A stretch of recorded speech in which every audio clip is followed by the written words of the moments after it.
Day 2 of the European Championships has completed here in Finland.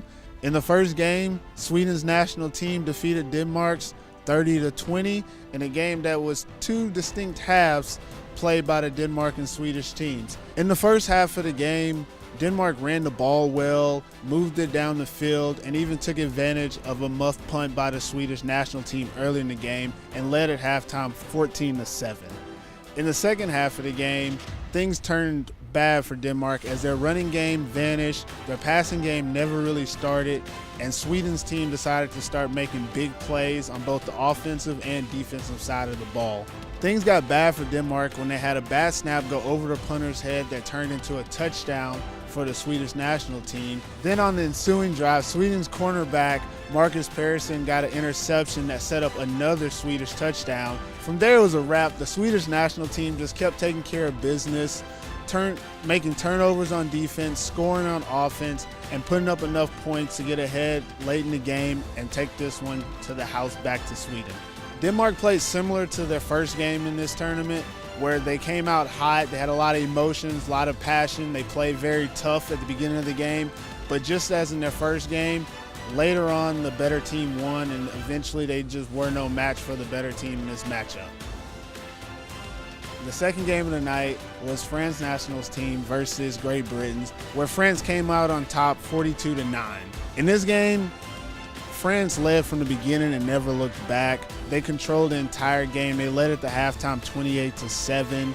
Great Britain had three really good drives in this game, and all three of them ended in field goals of less than 35 yards, meaning when they got time for them to score, France's defense tightened up and made sure that the Great Britain team did not ever have a momentum shift in this game to think that they had a chance to win it. This was a game of stats for the French team. They put up big numbers. The starting quarterback, Paul Durand, threw for over 300 yards, 4 touchdowns, and completed 70% of his passes in this national team game. But he wasn't alone. Running back Steven Yepmo also had over 100 yards rushing on less than 10 rushing attempts and a rushing touchdown in this game.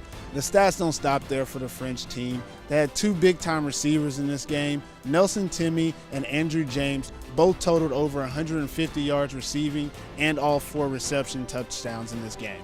Great Britain really didn't get anything going in the first half, only had 88 total yards in the first half of this game. But in the second half, they went to a more option-based run attack and were able to move down the field against the French team, but ultimately they couldn't put together any decent drives to put up points. And when it really came down to it, the French team was able to create turnovers with both interceptions and fumbles in this game that just really stopped Great Britain from ever really getting any rhythm. Day 3 of the European Championships is going to be a big day, as it's going to decide who's going to play in the championship games and who's going to play in the third place games. The Swedish team and the Austrian team will be playing together in group play. Both teams have won their first game. The loser will play in the third place game, and the winner will play in the championship game. Sweden and Austria both had similar games against Denmark, where they started slow and then were able to turn on and rely on their talent and skill to get them to win in the game.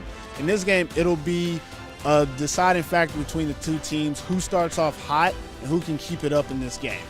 On the other side, we'll have France versus Finland, who both beat Great Britain earlier this week in similar fashion. France put up ridiculous numbers against the Great Britain team. It'll be up to Finland to slow down that French team, which is currently the world champions of the national teams. Thursday night is going to be a big night for these European Championships, deciding who's going to go to the big game and who's going to go to the third place game. Definitely don't miss those games. Tune in and watch the European Championships. Amerikkalaisen jalkapallon EM-lopputurnaus Vantaalla.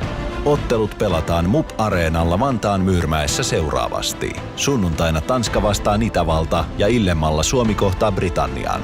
Tiistaina vuorossa Ruotsi ja Tanska sekä iltapelissä pelaavat Britannia ja Ranska.